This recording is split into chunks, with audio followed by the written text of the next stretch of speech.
convainc-moi de ta puissance, revêt-moi de ta sainteté, surprends-moi par ta beauté, manifeste ta présence et convainc-moi de ta puissance, revêt-moi de ta sainteté, surprends-moi par ta majesté.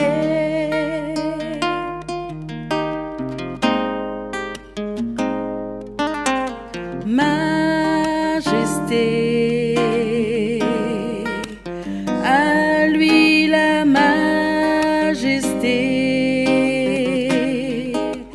à Jésus soit louange, honneur et gloire.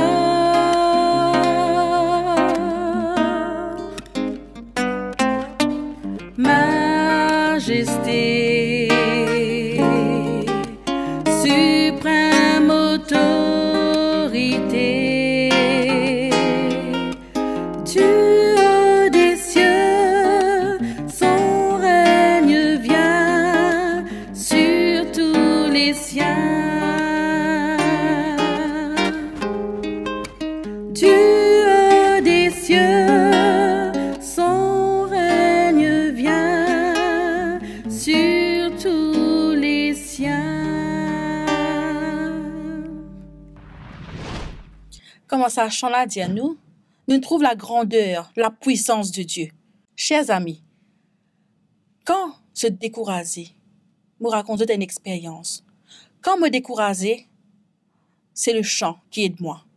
À travers le chant, c'est pareil comme si je peux faire de la prière qui peut monter vers Dieu. Quand je sens tout seul, pas oublier. Jésus est tout seul, camarade, qui est fidèle. Jamais il abandonne nous. Et sachant qu'il nous peut prendre ensemble, prends-les de deux autres cœurs. Parce que nous avons Jésus qui est toujours à côté de nous. Jamais il peut laisser nous tomber.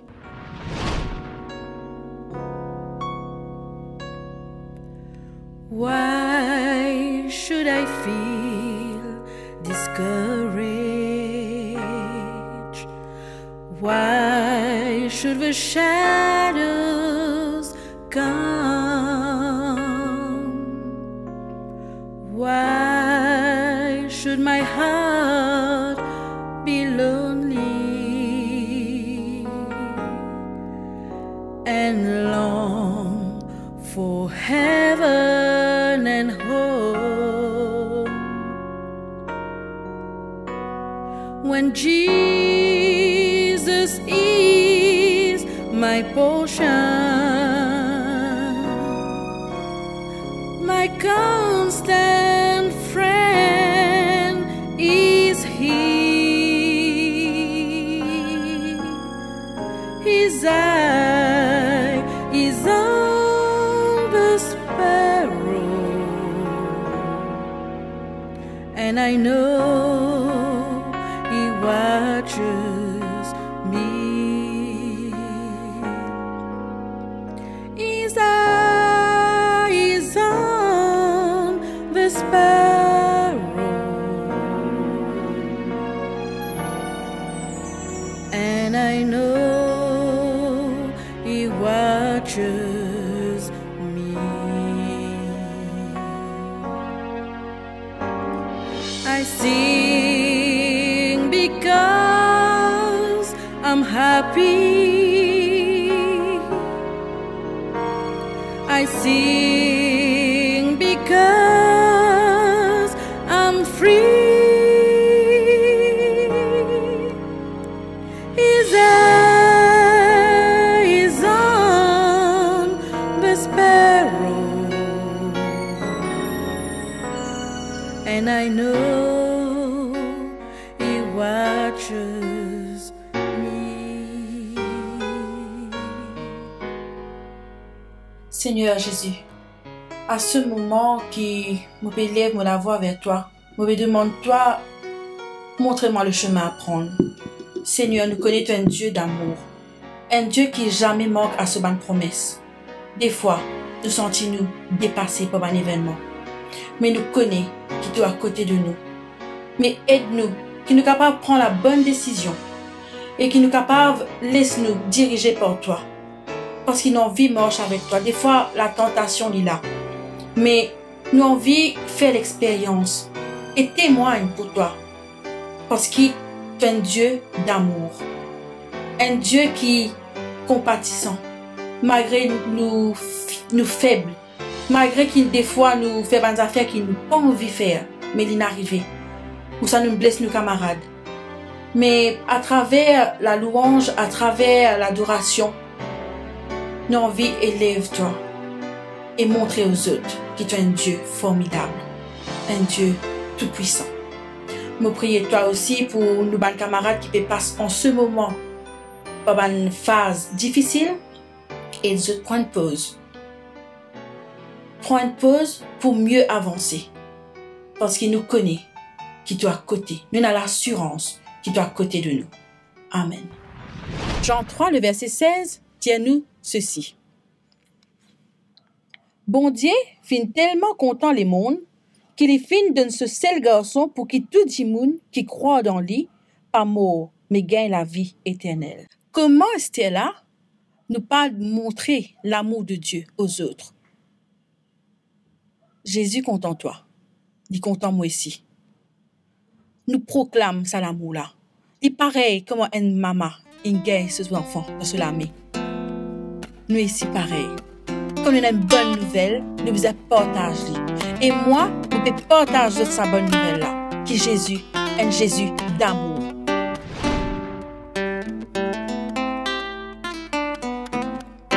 Comment expliquer et comment décrire un amour si grand, si puissant que rien ne peut le contenir. Tu sais mes espoirs, Seigneur, tu sais mes craintes, et mes mots sont bien trop petits pour dire tout l'amour que j'ai pour toi. Alors entends mon cœur, mon esprit qui te loue, entends le chant d'amour d'un enfant racheté. Je prendrai mes faibles mots pour te dire quel Dieu merveilleux tu es, et je ne pourrai pas te dire combien je t'aime. Alors entends mon cœur. Si tout comme la pluie, les mots pouvaient couler, et si j'avais l'éternité, je ne pourrais pas l'exprimer. Mais dans les battements de mon cœur, tu entendras toujours. Merci pour la vie, pour la vérité et pour le chemin. Alors entends mon cœur, mon esprit qui te loue, entends le chant d'amour d'un enfant racheté. Je prendrai mes faibles mots pour te dire quel Dieu merveilleux tu es, mais je ne pourrai pas te dire combien je t'aime. Alors entends mon cœur. Mais je ne pourrai pas te dire combien je t'aime. Alors entends mon cœur. Parce qu'il me content Zizi, me croire en lui. Pour un camarade, la foi n'est pas simple. Mais quand nous comptons lui, quand nous comptons à Zizi là, il est plus facile pour nous marcher avec lui. Avec ça Jésus là, nous pouvons arriver, nous tomber, nous lever, et pour toujours à nos côtés.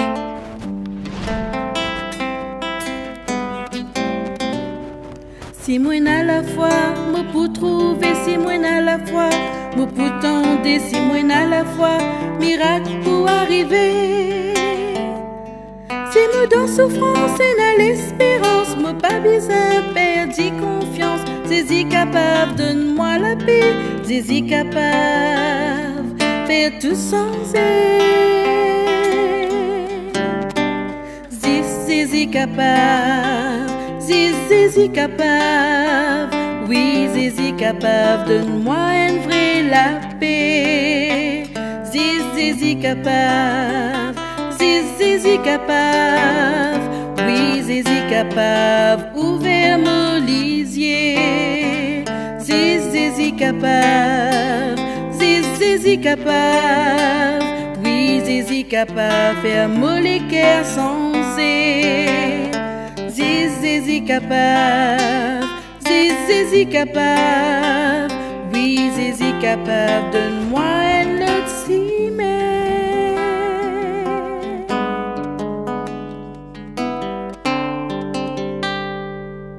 Viens nous combler de toi. Viens couronner de foi notre espérance. Descends sur nous, ô Dieu de gloire, ô Dieu de gloire. Descends sur nous.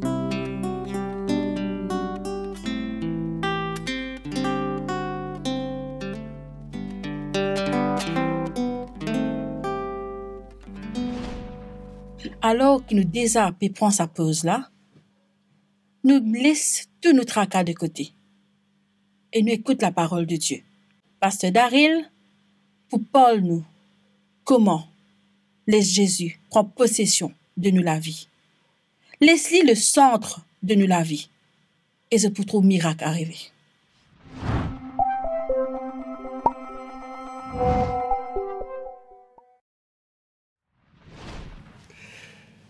Beaucoup content de ce que moi j'ai l'occasion pour souhaiter la bienvenue aujourd'hui. Nous, encore une fois, nous pouvons prendre une pause pour étudier la parole de Dieu ensemble. Et la parole que nous pouvons étudier, elle les trouve dans l'épître aux Hébreux. Hébreux, le chapitre 12, et nous pouvons lire ensemble les versets 1 à 3. Hébreux chapitre 12, les versets 1 à 3, dit à nous ceci, il dit à nous aussi donc, puisque nous sommes environnés d'une si grande nuée de témoins, rejetons tout fardeau et le péché qui nous enveloppe si facilement et courons avec persévérance dans la carrière qui nous est ouverte, ayant les regards sur Jésus, le chef et le consommateur de la foi, qui, en vue de la joie qui lui était réservée, a souffert la croix, méprisé l'ignominie et s'est assise à la droite du trône de Dieu. Considérez en effet celui qui a supporté contre sa personne une telle opposition de la part des pécheurs, afin que vous ne lassiez point l'âme découragée. Il y a un mot intéressant ici dans sa premier verset du chapitre 12 de l'Hébreu. Et ce mot qui est intéressant ici, c'est le mot « donc ». Je suis capable de dire, moi, et qui fait est-ce que à l'auteur pour servir ce mot « donc » alors qu'il ne peut commencer un chapitre? Je connais qui, par exemple, en mathématiques, je connais ce mot qui nous servit en anglais, le mot therefore. Et si je te rappelle, je dans une classe de mathématiques, et je te rappelle que le mot therefore est utilisé en termes de conclusion. Et il y a quelque chose, peut-être une formule auparavant, peut-être une équation auparavant, qui fait que après ces deux formules, et après quelques équations, je peux gagner, et ce mot est therefore. Therefore qui dit à nous, et en conclusion, voilà ce qui se passe par rapport à ce qui s'est passé auparavant. Laisse-moi donner un exemple et qui nous est capable d'utiliser quand nous utilisons un argument logique. Si me dit tous les hommes sont bons et me utilise la seconde proposition, me dit et Benjamin est un homme. Donc, la conclusion, c'est que Benjamin est bon. Nous sommes capables d'utiliser, bien sûr, n'importe quel nom, que ce soit Samuel, que ce soit Loïc, n'importe quel nom qui sont capables de penser, nous sommes capables d'utiliser. Le point, c'est que nous avons une proposition d'abord qui amène nous ensuite à la conclusion donc. Donc, l'Épître aux Hébreux ici, ce premier verset peut dire nous donc aussi, qui fait nous comprendre que le chapitre 12 n'est pas un commencement, mais plutôt une continuation de quelque chose. Et nous arrivons à comprendre que finalement, le chapitre 12 est une continuation du chapitre 11 du livre des Hébreux. Nous pas pour gagner le temps ce matin pour lire tout le chapitre 11, mais je invite après la méditation de ce matin, de jeter un coup d'œil à ce chapitre. Un chapitre magnifique qui nous parle des héros de la foi de toute l'histoire d'Israël. Je peux trouver qu'il commence avec Caïn, il continue et je peux trouver des grands noms tels que Abraham, tels que Joseph, tels que Isaac, tels que Jacob, et éventuellement des noms comme Rahab qui peut mentionner aussi.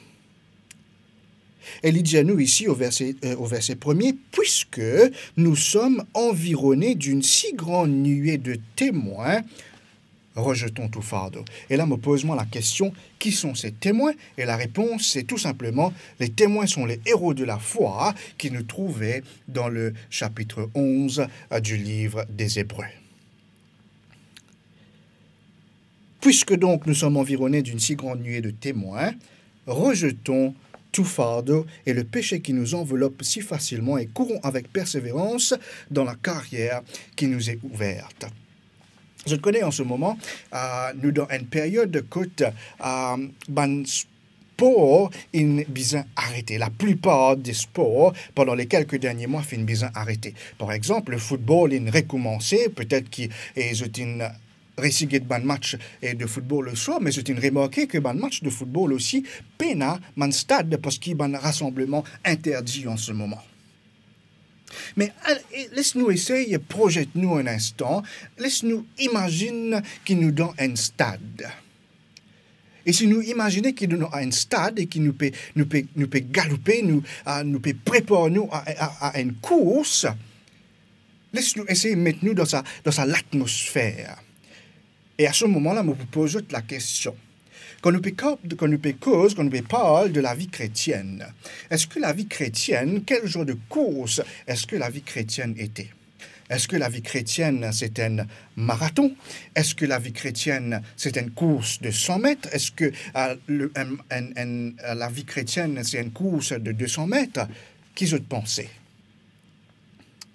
À quoi est-ce qu'il nous capable de comparer aujourd'hui la vie chrétienne?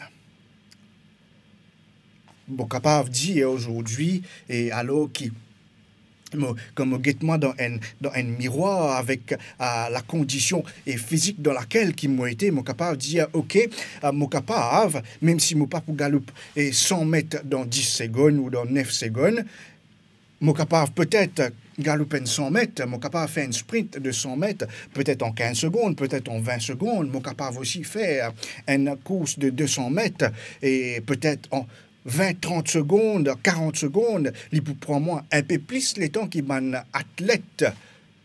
Mais je pense qu'il est capable de terminer la course de 100 mètres, de 200 mètres ou de 400 mètres. Mais par contre, si je te pose moi la question, est-ce qu'il est capable de compléter un marathon? Et là, je peux dire tout de suite, mes amis, il est impossible pour moi de compléter un marathon. Qui fait, est-ce qu'il n'est pas capable de compléter un marathon? Un marathon, c'est une course d'une distance de 42 km et 195 mètres.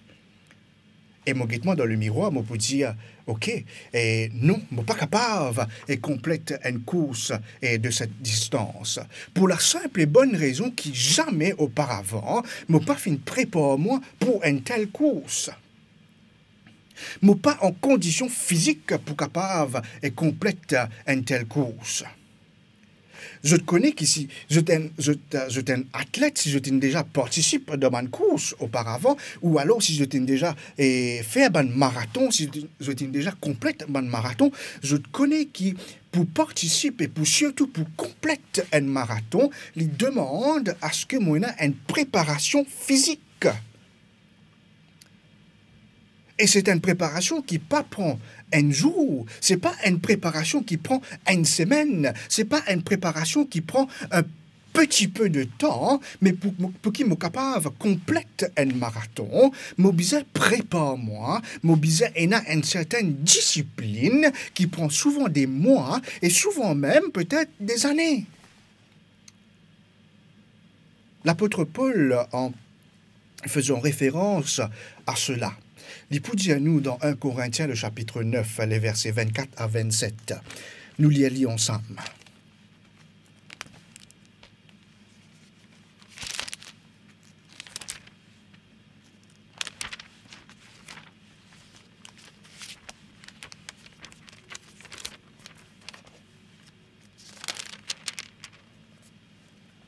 Il dit à nous ceci. Ne savez-vous pas que ceux qui courent dans le stade courent tous, mais qu'un seul remporte le prix? Courez de manière à le remporter. Tous ceux qui combattent s'imposent toute espèce d'abstinence, et ils le font pour obtenir une couronne corruptible, mais nous faisons-le pour une couronne incorruptible. Moi donc, je cours, non pas comme à l'aventure, je frappe, non pas comme battant l'air, mais je traite durement mon corps et je le tiens assujetti de peur d'être moi-même rejeté après avoir prêché aux autres. L'apôtre Paul peut dire nous ici pour qu'il soit capable de compléter une course, pour qu'il soit capable de compléter peut-être un marathon, et une certaine discipline qui me besoin impose moi. Et quand on peut préparer moi pour un marathon, quand on peut préparer moi que ce soit physiquement, que ce soit mentalement, je ne suis pas capable et n'a pas une distraction qui peut empêcher moi d'atteindre le but qui m'a fait fixer. Et là, je vous pose à moi tout d'abord et à eux la question. Premièrement, quelles sont les distractions qui est dans la vie qui peut empêcher moi d'avancer dans la course qui me fait commencer avec Jésus? Qui m'a une distraction qui empêche moi et n'a cette discipline de vie?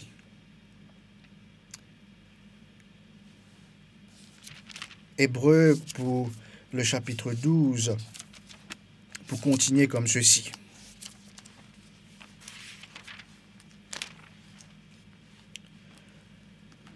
Il dit, nous courons avec persévérance dans la carrière qui nous est ouverte, ayant les regards sur Jésus, le chef et le consommateur de la foi, qui, en vue de la joie qui lui était réservée, a souffert la croix, méprisé l'ignominie et s'est assis à la droite du trône de Dieu. Je te rappelle plutôt, on mentionne ban héros de la foi. Nous mentionnons Abraham, nous mentionnons Isaac, nous mentionnons Jacob, nous mentionnons Joseph, nous mentionnons Moïse, nous mentionnons Rahab et tous les autres. Qui fait est-ce que le texte de Hébreux 12, le verset 2, pas dire ayant les regards fixés sur Abraham? Qui fait il pas dire ayant les regards fixés sur Joseph? Qui fait il pas dire ayant les regards fixés sur Isaac et tous ces autres? Mais il dit ayant les regards fixés sur Jésus. Laissez-moi tout simplement vous proposer que ce Jésus auquel l'auteur des Hébreux fait référence ici, est tout simplement le héros de la foi par excellence. Et d'ailleurs, si je t'aille avec moi dans le livre des Hébreux au chapitre 4, au chapitre 4, les versets 15 et 16, qui dit à nous, car nous n'avons pas un souverain sacrificateur qui ne puisse compatir à nos faiblesses. Et quand il fait référence au souverain sacrificateur, ici, il peut faire référence à Jésus lui-même. Il dit à nous, un souverain sacrificateur qui ne puisse compatir à nos faiblesses. Au contraire, il a été tenté comme nous en toutes choses, sans commettre de péché. Approchons-nous donc avec assurance du trône de la grâce afin d'obtenir miséricorde et de trouver grâce pour être secourus dans nos besoins. Est-ce que tu en as un besoin? Est-ce que tu en as quelque chose qui peut empêcher toi ce matin de terminer la course avec Jésus? Est-ce qu'il y en a quelque chose qui peut empêcher toi de fixer les regards sur Jésus? L'Épître aux Hébreux, pour faire appel à toi et à moi ce matin, pour délaisser tout ce fardeau qui est capable de faire obstacle dans la vie. Nous racontons une histoire, et a un tennisman du nom de Mikhail Yuzhny. Mikhail Yuzhny, en 2012, il pouvait faire un match de tennis pendant le tournoi de Wimbledon, et ce match, c'était contre Roger Federer. Et si je te permets l'expression, Mikhail Yuzhny payait un raclé avec Roger Federer. 2-7 lignes battés. Et alors qu'il dans ce désespoir de la défaite, qu'il peut trouve un ennemi devant lui qui paraît qu'il n'est pas pour gagner la victoire contre cet ennemi. Il tourne vers le stade, dans ce qu'on appelle le Royal Box à Wimbledon, que y a tout un grand du monde du tennis. Et ce jour-là, il y a un grand nom comme André Agassi, comme Steffi Graf et comme Rod Laver. Et il tourne vers ce Royal Box et il pose la question à André Agassi. Il peut dire à André Agassi, aide-moi, s'il te plaît. Qui m'a besoin faire pour remporter la victoire contre Roger Federer? Et là, l'image qui tournait vers André Agassi, c'est un André Agassi qui, tout simplement, pour sourire. Mikhail Yuzhny peut dire plus tard qu'il pose la question à André Agassi parce que André Agassi était la personne qui était la plus près. C'était du monde qui était plus près avec lui. Et c'est pour ça qu'il est capable de poser la question. Je suis content ce matin, chers amis, de ce que là que moi était et là que je suis capable de tourner vers Jésus parce que ce Jésus, c'est la personne qui peut mettre, qui se tient le plus près de chacun d'entre vous. Et je suis capable de poser la question, Seigneur, aide-moi. Qui m'a besoin faire pour capable remporter la victoire contre cet ennemi qui paraît qui m'a pas capable de gagner la victoire contre lui. Ce n'est pas un Jésus qui fait mort, ce n'est pas un Jésus qui reste dans la tombe comme tous les autres héros de la foi mentionnés dans Hébreux 11. Mais c'est un Jésus qui est mort certainement pour nos péchés, mais qui est aussi ressuscité, et la Bible dit à nous qu'il peut intercéder en faveur de nous. Qui je t'ai dans toute la vie, qui je t'ai content de dire, bon Dieu, mon papa est capable. Mon papa est capable de gagner la victoire contre cela. Il y a un péché qui peut accrocher avec moi, comment dire, un boulet dans mon pied, et mon papa est capable de galoper. Mon papa est capable de continuer la course qui m'a fait commencer. Qu'importe qui y était, Jésus donne la solution. Jésus se tient près de vous, à côté de vous, et il dit, non pas comme André Agassi, qu'il puisse faire un sourire et guette-moi dans la défaite. Non, non, non, non, non. Ce Jésus est ce Dieu qui s'incline vers moi et qui dit à moi, parce que moi, je ne passe pas tout ce qui te vient passer, je suis capable d'aide-toi dans tes problèmes, je suis capable d'aide-toi dans tes difficultés. Je suis la clé qui est capable de détacher sa boulet qui te peut traîner de tes pieds. Et moi, invite-toi ce matin. Moi, invite-toi aujourd'hui pour faire appel à ce Jésus qui se tient tout près de toi. Parce qu'il y a la solution. Est-ce qu'il te prêt pour faire ce choix, pour compléter la course qui est devant chacun de nous? Est-ce qu'il te prêt pour compléter la course qui est devant toi? Et surtout, est-ce qu'il te prêt pour délaisse-toi de sa main boulée qui peut attacher dans tes pieds, qui à cause de sa main boulée là, tu n'es pas capable de compléter la course? Si c'est ton désir, tu es capable d'envoyer nous un message. Tu es capable de prendre contact avec nous. Et nous pouvons faire nous un plaisir pour prier avec toi. Et si c'est ton désir là que tu étais, moi invite-toi, coupe-toi la tête. Et nous pouvons prier ensemble. Parce que bon Dieu peut écouter la prière. Les tannes de l'équerre, ils ont envie de répondre à la prière et ils ont envie quand il peut retourner très bientôt, ils sont capables de dire oui. Tu termines la course qui me place devant toi. Viens maintenant. Fais partie de ce panthéon de la foi. Laisse-nous prier ensemble. Nous, Papa qui est dans le ciel, nous approchons de toi parce que tout ça, bon Dieu, qui finit clean vers nous. Tout ça, bon Dieu, qui est à côté de nous, qui est prêt pour écouter nous la prière. Tout ça, Dieu qui passe par tout ban souci, par tout ban tentation par lesquelles nous pouvons passer aujourd'hui et tu comprends nos faiblesses. Et tu es prêt pour aider nous, pour vaincre et pour terminer la course. Là que mon camarade était, tu peux tendre sur la prière, Père éternel, et me demander toi qui es capable d'aider, qui est capable de tourner la clé dans sa scène qui peut attacher là, afin qu'il est capable de délivrer, afin qu'il est capable de compléter la course, afin qu'il est capable d'être vainqueur. Bénis chacun d'entre nous, Père éternel, nous demandons toi cela, parce que nous prions toi dans le nom de Jésus. Amen. Je vous remercie de ce que vous faites avec moi et qui le Seigneur est capable de bénir dans notre combat et qui nous capable de retrouver très bientôt quand nous finissons complète la course ensemble. Amen.